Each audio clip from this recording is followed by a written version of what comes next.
Allez, yop tout le monde, c'est Julien de Phasmaniac. J'espère que vous allez bien. Ben moi ça va nickel. Allez, petit suivi du mois de mai, hein, comme tous les mois, le petit suivi du mois de mai. Il y a plein de choses à dire, il y a plein de nouveautés, vous allez voir, vous allez vous régaler pendant cette vidéo. Mais tout d'abord, je voulais vous parler de la tapisserie. Et oui, puisqu'on me l'a, on m'en a parlé beaucoup. Alors, j'ai été à la bourse. Décodable, j'en parlerai peut-être un petit peu tout à l'heure. Et donc il y a des abonnés qui sont venus me voir en disant putain ta tapisserie c'est Rice, c'est voilà quoi, c'est du pur, c'est du Thug Life quoi, c'est monstrueux. Alors j'ai laissé cette tapisserie, alors ouais je me rapproche, tout simplement parce que vous voyez il y a des bandes argentées sur la tapisserie qui reflètent la lumière. Alors c'est pas du mytho, hein, c'est pour ça que j'ai laissé cette tapisserie là parce que ça reflète la lumière et vous voyez que la pièce est vachement éclairée.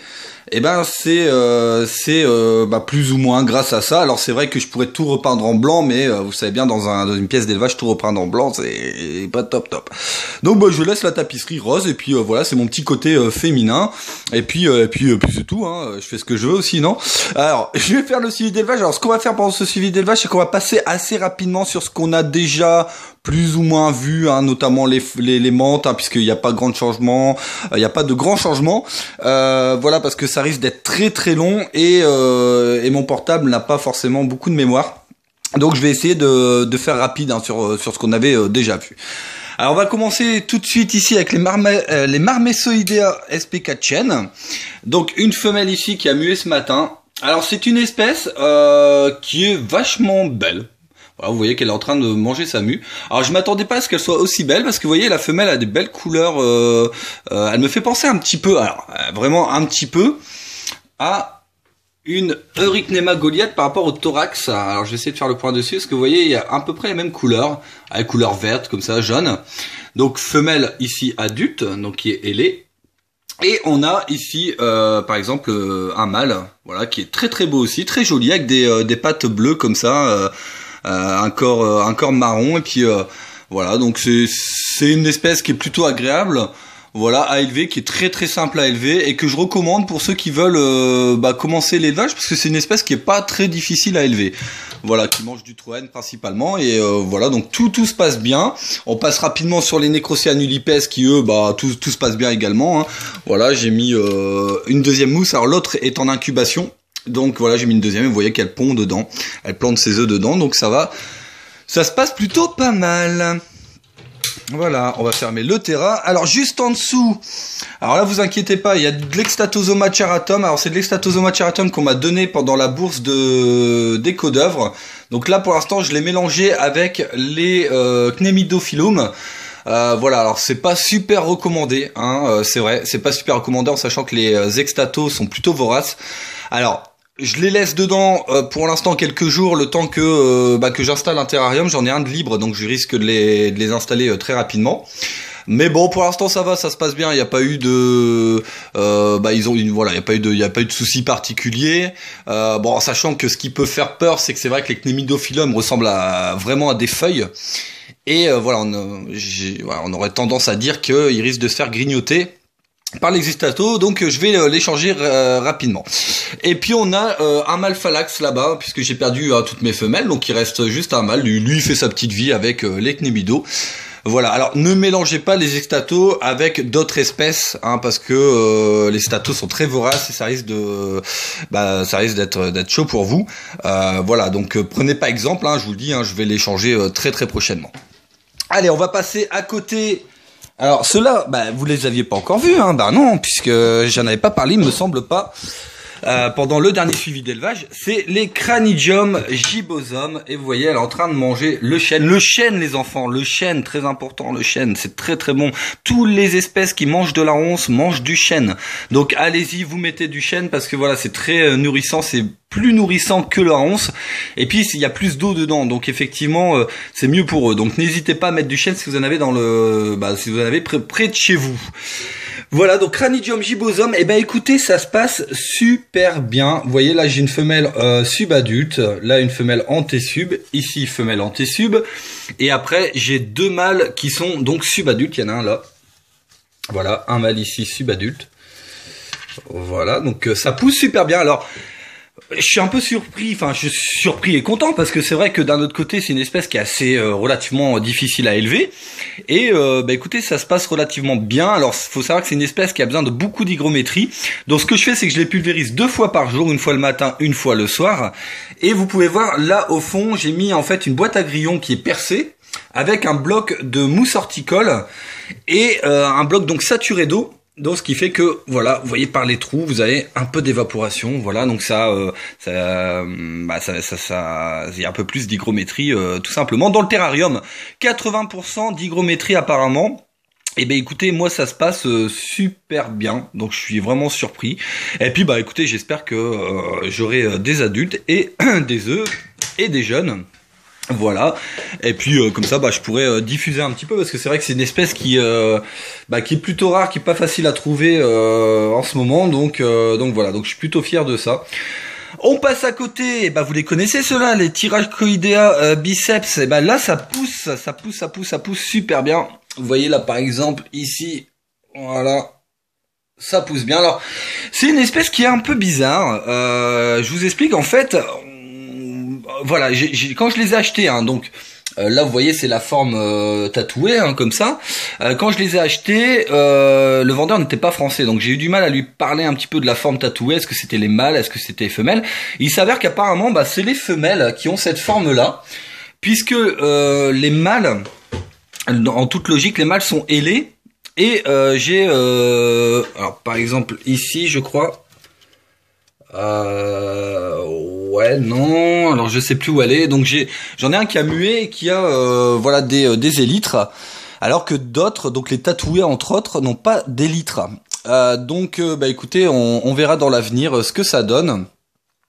Mais en tout cas, je suis super content parce que ça pousse bien et j'ai plus eu de pertes. En fait, j'en ai acheté 16, j'ai eu 3 morts et depuis maintenant un mois et demi, j'ai plus du tout de pertes. Donc écoutez, ça pousse super bien, ça fait plaisir et puis on verra bien en sachant que vous voyez, ouais là effectivement, là on a un mâle puisqu'on voit qu'il a une petite boule voilà au bout de l'abdomen. Alors je sais pas si vous allez le voir. Ouais, voilà, donc petite boule un peu comme les Acreoptera phallax. Hop. Voilà, et qui n'est pas tatoué. Voilà. Donc à mon avis, il y a que les femelles qui ont cette forme là. Donc écoutez, ça risque d'être pas mal parce que moi la femelle, je l'ai vue adulte avec cette forme tatouée et c'est vraiment sympa. Allez, on va se dépêcher un petit peu parce que sinon j'aurai jamais assez de temps pour tout vous montrer. On va passer les menthes, d'accord? Les menthes, il me reste que des femelles de toute façon. Femelle Hierodula Keralensis et Lineola. Donc bon, on va passer là-dessus parce que je pense que les menthes, je vais arrêter parce que c'est trop. Ça va pas. Voilà, je vais pas dire que c'est compliqué, mais disons que moi j'arrive pas à la roue pro, j'arrive pas, c'est pas possible. Pourtant je les gave et je sais pas ce qu'ils ont chez moi. Alors, vous voyez par exemple la Lineola qui est ici, elle était adulte le 29 août. Donc on va dire que dans 2 mois ça fera 1 an qu'elle est adulte. Donc vous imaginez, elle est déjà bien vieille. Et pourtant elle est là, elle est encore bien en forme et tout, et donc ils se plaisent bien. Ils se plaisent bien, ça, je veux dire, ils grandissent bien, ils vivent longtemps. Mais le problème, c'est que, voilà, au niveau de la repro, ils sont très très sauvages. Et comme j'avais, chez les Lineola et chez les Hierodula très peu de mâles, forcément, ça n'a pas fonctionné. Donc on va passer là-dessus assez rapidement. Ici, au Larches Miliaris, écoutez, ça se passe super bien puisque tous les soirs, je vous dis bien tous les soirs, il y a reproduction, fécondation. Voilà, donc là on a le petit mâle ici et la femelle juste là. Et la femelle qui a l'abdomen qui commence à bien grossir. Voilà, donc ça fait plaisir parce que je pense que voilà, elle va pas tarder à pondre. Alors c'est assez long pour la ponte, c'est-à-dire que là j'ai des repros depuis que je les ai, donc il y a maintenant 1 mois et demi, et elle n'a toujours pas pondu. Donc voilà, faut patienter, faut vraiment être patient avec cette espèce-là parce qu'elle a tendance à pondre assez tard. Mais ça se passe bien et vous voyez elle est sur chêne et elle mange le chêne, il n'y a pas de souci. Donc avec une petite lampe chauffante 75 watts juste là. Ici le bac, le pondoir tout simplement.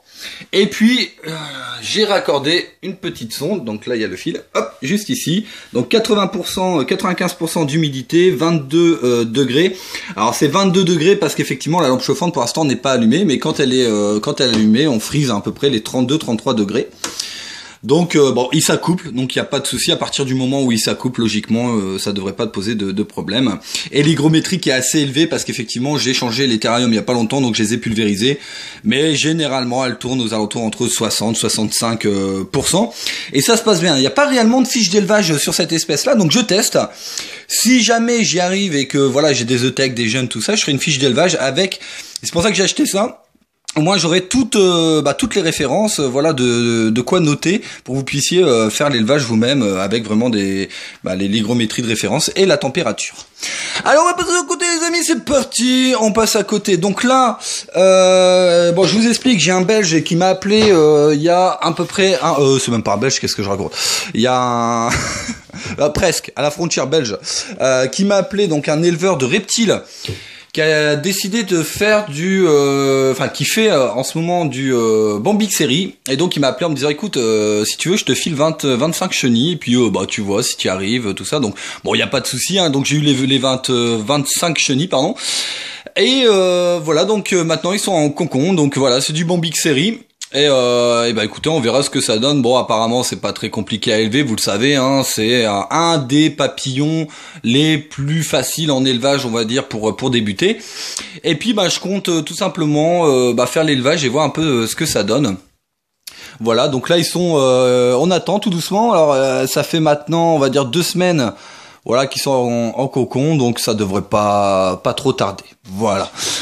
Allez, on va passer à côté. Donc là, c'est les Paramenexenus laetus. Donc là, ça pousse super bien. Alors, ils sont tous adultes. Donc là, mâle adulte, ici. Voilà. Là, une femelle adulte, je vais vous montrer. Voilà. Hop. Alors, c'est une espèce qui est pas très répandue en élevage non plus. Et pourtant, qui est très très belle, très jolie, je trouve, avec un super vert comme ça. Ça me fait penser un petit peu à Epteropteris dilatata, bizarrement. En beaucoup plus fin. Et vous voyez l'abdomen qui est vraiment dilaté puisque ils pondent. Alors il y aura pas d'œufs parce que je les ai changés tout à l'heure et voilà, donc ils ont pas pondu depuis tout à l'heure. Mais voilà, ils commencent à pondre les deux, hein, donc j'ai 2 femelles. Ils commencent à pondre et ça pond assez bien. Donc écoutez, pareil, affaire à suivre. On passe ici, alors les escargots, les Achatina fulica. Voilà, donc là, vous voyez, ça se passe bien aussi, hein, il n'y a pas de souci particulier. Alors, j'ai énormément de naissances. Alors là, vous voyez, il n'y a pas tout, hein, je vais vous montrer le bac après. Donc, j'ai énormément de naissances. Voilà, donc c'est assez prolifique. Je vais vous montrer le bac avec les petits. Donc ça, c'est tous les petits que j'ai ramassés. Donc, vous voyez, il y en a pas mal. Et donc, écoutez, pour tous ceux qui sont intéressés, je vais faire des prix de ouf, voilà, parce que vraiment, j'en ai vraiment beaucoup. Donc, tous ceux qui sont intéressés, n'hésitez pas à me contacter sur mon adresse mail mephasme@gmail.com. Donc, mephasme au pluriel, hein, @gmail.com.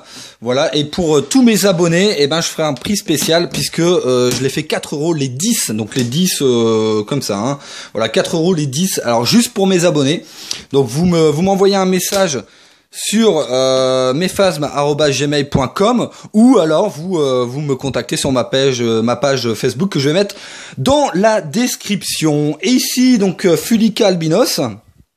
Voilà, donc hop. Ici, donc qui pousse bien aussi, hein. Donc alors après au niveau des escargots, je ferai que de l'albinos et que du Fulica normal. Puisque voilà, j'ai mon collègue qui fait pas mal d'espèces. C'est vrai que quand on va en bourse, vaut mieux éviter d'avoir les mêmes espèces parce que voilà, c'est pas forcément super attrayant pour les visiteurs. Donc voilà, je ferai vraiment que 2 espèces, donc les Achatina fulica et Achatina fulica albinos. Donc encore une fois, pour ceux qui sont intéressés, alors juste pour les abonnés bien sûr, prix privilège, on va dire ça comme ça, 4 € les 10. Donc vous m'envoyez un petit message sur mephase@gmail.com. Vous pouvez venir les chercher sur place, hein, si vous le souhaitez. Au moins ça vous permet de voir la pièce d'élevage. Ou bien vous m'envoyez un message et je ferai les envois, il n'y a pas de souci, j'en ai déjà fait, ça s'est très très bien passé. Ici le bureau, voilà, qui est un peu en chantier. Alors tout simplement parce que je suis en train de faire des boîtes, comme vous pouvez voir sur le côté. Donc il y a la perceuse, il y a un peu de tout. Voilà, c'est un peu chantier. mais qui me sert beaucoup, vraiment. Hein. Donc un petit bureau comme ça, si jamais vous avez une pièce, faites un petit bureau. Alors c'est juste 2 tréteaux, hein, vous voyez, 2 tréteaux avec une planche. Ça m'a coûté, alors 2 tréteaux, la planche. Ici vous voyez, j'ai acheté une étagère. Le tout, ça m'a coûté 40 euros. Vous voyez, donc vraiment pour 40 euros, vous êtes tranquille, quoi. Vous avez votre petit bureau et votre petit élevage tranquillement. Allez, on va passer ici, grosse nouveauté puisque je les ai eu dimanche. Les Tropidacris colaris, voilà, alors je vous présente là une grosse femelle, voilà, une femelle qui me semble, alors je sais pas si c'est celle-ci, non ça doit pas être celle-ci, mais il y a une femelle, voilà, elle est derrière, vous voyez l'abdomen qui est super dilaté, donc je me demande si elle va pas pondre très prochainement, et donc là j'en ai 33 dans ce terrarium là, donc c'est un 45-45-45, alors pour tout vous dire, je pense que je vais les mettre dans un 60-60-90 parce que c'est vrai qu'ils n'ont pas beaucoup de place, donc ça m'embête un peu. Donc je pense que je vais les transvaser dans un plus grand terrarium. Et vous voyez que j'ai mis un perchoir à fruits derrière. Donc c'est juste une branche comme ça que j'ai coupé, voilà, coupé en pointe. Et donc je plante des fruits dessus. Donc là c'est de l'orange, hein, j'aime bien l'orange, donc je mets de temps en temps un petit fruit comme ça. Et la lampe chauffante, super important, la lampe chauffante, hein, puisque c'est une espèce qui doit être stimulée pour pouvoir se reproduire, donc stimulée par la chaleur. Et donc là, c'est une lampe chauffante. Voilà, je tourne aux environs de 30 degrés, 30-31 degrés lorsqu'elle s'allume. Alors, elle a la lampe chauffante à peu près 5 heures par jour, 5-6 heures par jour. Donc on verra bien si c'est assez. Si c'est assez, je laisserai comme ça. Si c'est pas assez, je le mettrai un peu plus. Voilà, donc affaire à suivre et je suis super content parce que voilà, c'est une espèce que j'avais eue pour ceux qui me suivent et que j'avais pas réussi justement parce que j'avais pas mis de lampe chauffante et on le savait pas à l'époque hein, puisqu'il y avait pas de fiche d'élevage et maintenant c'est vrai que c'est une espèce qui commence à être un peu plus connue donc voilà, on a quelques références. Alors, en général, de toute façon, chez les criquets, il faut une lampe chauffante. Voilà, c'est comme ça, donc bon. Et puis bah écoutez, on laisse tranquille et puis on laisse vivre et on verra ce que ça donne. Alors on va passer ici, donc ici les Neoiracia fructorferi, donc là bah écoutez, il y a rien à signaler, tout se passe bien, vous voyez la femelle qui est adulte, le mâle qui est dessus. Alors le mâle est en permanence sur la femelle, voilà, donc ce qui est un peu embêtant au niveau des pontes, puisque la femelle pond beaucoup moins, je m'en suis rendu compte, hein, elle pond beaucoup moins quand le mâle est dessus, hein, ce qui me semble normal, mais elle pond, voilà, donc elle pond et donc j'ai déjà des œufs en incube, alors j'espère que ça se passera bien, je pense qu'il n'y a pas de raison, hein, écoutez, on verra bien. Alors qu'on a un petit phalax, vous voyez, qui se promène ici, donc hop, on va le remettre dans son terrarium, bon je le remettrai tout à l'heure, ah bah j'en ai un deuxième là, donc à mon avis, le terrarium il doit être mal fermé derrière. Et non, il est bien fermé, donc... Alors, c'est des petits vicieux, les phalax, je sais pas comment ils font, mais j'ai déjà eu le coup quand j'en avais. Alors, peut-être la petite fente là. Voilà, c'est peut-être la petite fente là. Mais ils arrivent à s'échapper très très facilement. Bon. Voilà. Donc là, je les ai mis. Alors, c'est des phalax que j'ai eu également gratuitement à la bourse des Codes. Vous allez me dire, ouais, putain, t'as tout gratuitement, toi. Bah, écoutez, j'y peux rien, on me les donne. Donc, bon, bah, je les prends. Et donc, bah, ça pousse bien. Alors, je les ai mis dans un petit nano pour l'instant, mais vous doutez bien que je vais les changer quand ils seront un peu plus grands. Voilà, vous voyez, par exemple, quand ils auront dépassé ce stade-là, donc au stade suivant, je les mettrai dans un plus grand terrarium, hein, vous doutez bien. Et, bah, ça se passe bien. Ils adorent le chêne. De toute façon, les phasmes, en général, adorent le chêne. C'est pour ça que je vous disais en début de vidéo, n'hésitez surtout pas à donner du chêne. Voilà, ici, Trachyaritarum bruckneri, bon, on passe, hein, il y en a 2, ils poussent bien, mais bon, c'est une espèce que je garderai pas de toute façon. Voilà, je les ai gardés parce qu'ils étaient là, mais je pense que je les donnerai, ou voilà, bon, on verra. Ici, donc, l'Ephilium philippinicum, ouais, puisque je commence à avoir des naissances. Alors là, c'est pareil, c'est des œufs qu'on m'avait donnés à la bourse de Mons. Et, bah, écoutez, ça pousse bien. Ils sont dans leur petit terrain pépère. Et puis, bah, écoutez, on verra bien. Hein, on verra ce que ça donne. Alors, à côté, le petit Carlius. Alors, je pense que ça doit être une femelle, il me semble, puisque j'ai demandé donc à la personne qui habite donc en Nouvelle-Calédonie des photos pour comparer un petit peu. Donc, ça doit être une femelle. Vous voyez qu'elle a bien grandi. Donc, bah, écoutez, on verra. Alors, j'ai pas de naissance, enfin, j'ai plus de naissance pour l'instant. Alors, si jamais j'ai qu'une femelle adulte, bah, on saura tout de suite si elle est parthénogénèse ou pas, hein, forcément. Et puis, bah, je vous dirai quoi dans les prochains suivis d'élevage. Alors qu'on a ici, vous voyez, la femelle qui est en train de manger. Je vais essayer de la filmer un petit peu. Voilà. Donc, la femelle qui est en train de manger. Voilà. Vous entendez le bruit? Aïe, ça fait beaucoup de bruit, hein. Ils sont pas très, hein, bon, ils sont pas sortables.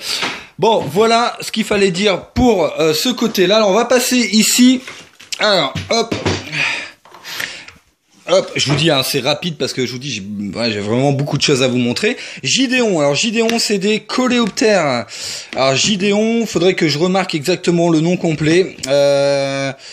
Hop, donc là, coléoptères, vous voyez, il y a des trous partout, ils ont fait des trous. Alors je remercie notamment Thomas Vink qui m'a filé donc les Gideons. En fait, on a fait un petit échange et hop, alors, voilà une larve ici, vous voyez, petite larve, enfin petite larve, voilà, bah, vous verrez après, vous verrez pourquoi je dis petite larve. Voilà, j'avais fait un petit échange. Alors je vous explique, en fait, j'ai eu des larves de Messinorina. À la bourse d'écho d'œufs dimanche, j'ai eu beaucoup de choses en fait, dimanche. Et alors, je vais prendre une cuillère, comme ça je vais vous montrer. Et donc, j'en ai eu 60. En fait, c'est Mickaël, si tu m'écoutes, je te fais un petit coucou.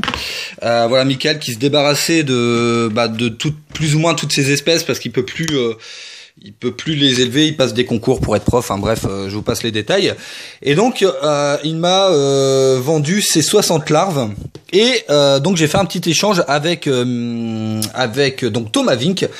Voilà, je lui ai filé 10 larves de Messinorina et lui m'a filé 10 larves de Gideon. Et écoutez, on verra comment ça se passe. Et le substrat que vous voyez en fait ici, vous voyez, donc là c'est une petite parce que j'en ai des beaucoup plus grosses. Voilà, par exemple ici. Voilà, vous voyez, elles sont déjà pas mal. À mon avis, ils vont pas tarder à se mettre en coque.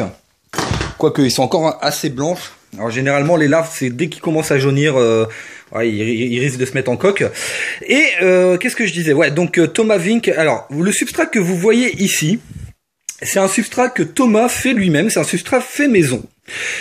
Alors, je vais vous l'expliquer rapidement, mais lui sera plus compétent pour vous l'expliquer mieux. Voilà, c'est en fait, c'est du bois, des feuilles, qui broie et qui me fait macérer. Et il a de très très bons résultats. En fait, il les élève un peu à la japonaise. En fait, au Japon, ça s'élève comme ça. On broie comme ça des feuilles du bois. Le substrat est très très délicat là-bas.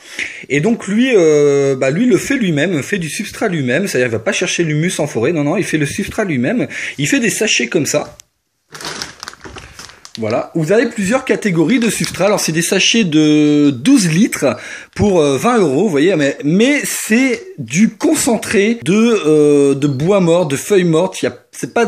On va pas considérer ça, on dirait à première vue de la terre ou du terreau, mais pas du tout. En fait, c'est vraiment des feuilles mortes, du bois mort macéré, qui est très très très bon pour les larves. Donc n'hésitez pas, si jamais vous voulez tester ce produit-là, je vous conseille de contacter Thomas Vink, qui vous en dira un peu plus sur le substrat, parce que lui a de très très bons résultats. Voilà, pour ceux qui sont venus dimanche, de toute façon vous avez vu la taille de ces coléos et vous avez tout compris. Voilà, donc Messinorina ici et ici donc les Gideons. On verra bien ce que ça donne. En tout cas, bon, il faut tester, il faut y aller, les enfants. C'est comme vous, faut pas hésiter à mettre le paquet et à prendre des nouvelles espèces. Alors ici, les œufs qui sont en incubation. Alors j'en parlais assez régulièrement quand je disais effectivement. Alors il y a plusieurs abonnés qui sont venus me voir dimanche. Ils m'ont dit bon, j'avais pas beaucoup de dispo.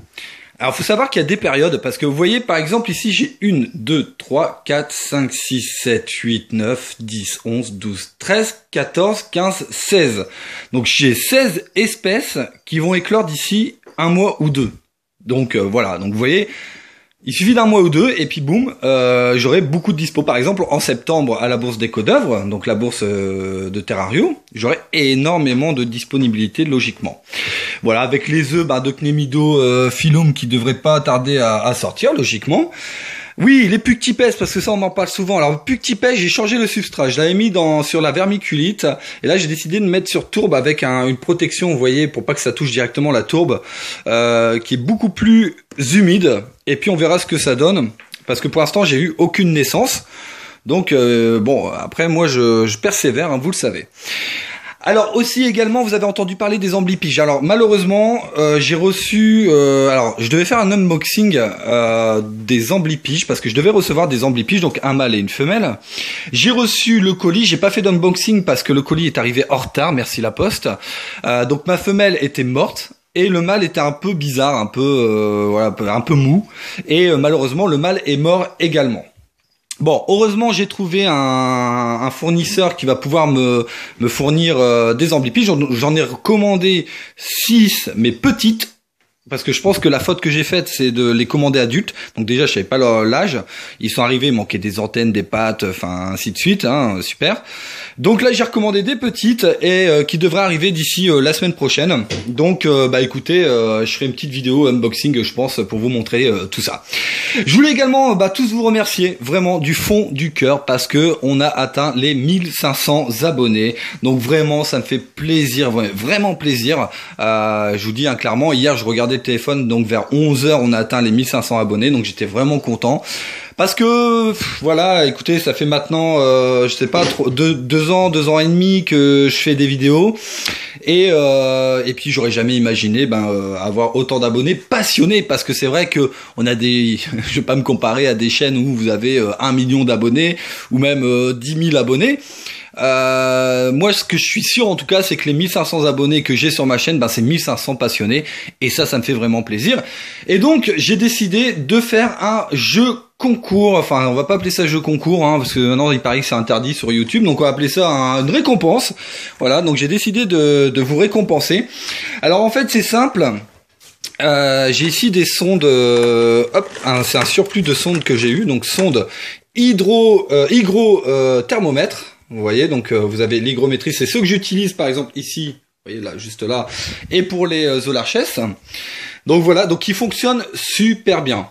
Vraiment, donc il y a aucune marque. Donc pour ceux qui disent que j'ai un partenariat, parce que je voulais le dire également, voilà, j'ai une personne qui m'a contacté en me disant ouais, t'es chier, t'as des partenariats avec Exoterra, avec machin, nanani. Donc j'ai aucun partenariat et c'est pour ça que j'ai pris des sondes avec aucune marque. Comme ça, il n'y a pas de souci de partenariat. C'est vraiment pour vous faire plaisir. Il n'y a aucune pub. Voilà, donc une sonde à gagner. Alors c'est très simple en fait. Tout ce que je vais vous demander, c'est de me faire soit une petite vidéo, soit une photo, soit un dessin qui représente selon vous ma chaîne YouTube, Phasmaniac. D'accord? Vous pouvez faire par exemple une imitation, un dessin avec moi dessus, j'en sais rien. Voilà. À savoir que toutes les vidéos que vous allez m'envoyer, et photos et dessins, je les mettrai sur ma prochaine vidéo. Voilà, parce que vous aurez fait un effort, vous aurez créé quelque chose, donc je le mettrai sur ma prochaine vidéo en intro, on va dire. Et donc voilà, donc une vidéo, un dessin ou une photo qui représente le plus ma chaîne YouTube. Donc ce que vous ressentez quand vous regardez mes vidéos YouTube, voilà, est-ce que vous êtes heureux, est-ce que vous êtes triste, est-ce que voilà. Et vous allez m'envoyer ça sur ma page Facebook. Donc ma page Facebook c'est Phasmaniac, tout simplement sur Facebook. Vous tapez Phasmaniac, vous mettez un j'aime et vous m'envoyez tout ça en privé. Donc moi je prendrai tout ça. Et puis écoutez, je sélectionnerai le meilleur et je lui enverrai donc gratuitement la sonde thermomètre. Voilà. Donc c'est parti à vos téléphones portables, à vos caméras, à vos crayons, à votre appareil photo. Et puis allez-y, faites-moi des beaux petits trucs. Et puis je vous filerai une sonde, un hygrothermomètre avec sonde. Voilà. Et écoutez, je pense qu'on a fait le tour. Vous voyez que tout se passe bien. J'ai pas mal de nouveautés, donc il y a encore pas mal de vidéos qui vont venir. Je pense faire notamment la fiche d'élevage du Cnemidophyllum bientôt, très prochainement. Et puis encore une fois, je voulais vraiment vous remercier pour vous être abonnés. Et puis écoutez, je vous fais à tous un excellent bisou, une bonne soirée ou une bonne journée. C'était Julien de Phasmaniac. Ciao à tous.